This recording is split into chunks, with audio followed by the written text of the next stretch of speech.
Sveiki! Mani sauc Jolanta un varu jums pavēstīt lielisks jaunums. Kā jau solījām, sadarbībā ar HP gaidāms konkurss, kurā būs iespēja laimēt vērtīgas balvas.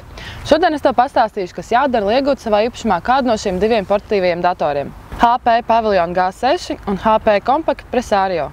Lai piedalītos HP Pavilion G6 izlozē, tev jānofilmē video, kurā pastāstīs, kāpēc tev patīk HP portatīvie datori un kāpēc savā īpašumā vēlies iegūt tieši šo. Video nedrīkst būt īsāks par 30 sekundēm, kā arī garāks par pusotru minūti. Atceries, jo interesantāks un kreatīvāks video, jo lielāka iespēja laimēt. Uzņemto video iesakām augšuplādēt kādā failu glabātuvē, piemēram, Inbox.lv vai Failiem LV, un atsūtīt mums saiti uz editor@būt.lv.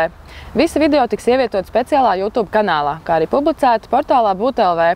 Balsošana norisināsies ar pogas ieteikt draugiem palīdzību. Kurš savāks visvairāk ieteikums, tas ir iegūs savā īpašumā HP Pavilion G6 portatīvo datoru. Atceries, video jābūt saprotamam un bez necenzētas leksikas. Otrs laimīgais, kas izlozes kārtā iegūs HP Compact Presario portatīvo datoru, būs kāds no ieteicējiem.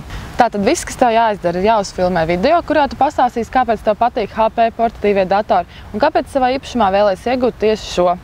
Augšuplādē video kādā no failu glabātuvēm un atsūt mums saiti uz editor@būt.lv. Iespējams, tieši tu kļūsi par laimīgo HP Pavilion G6 īpašnieku. Atceries, ka video jāiesūt līdz 22. augustam. Lai tev veicas!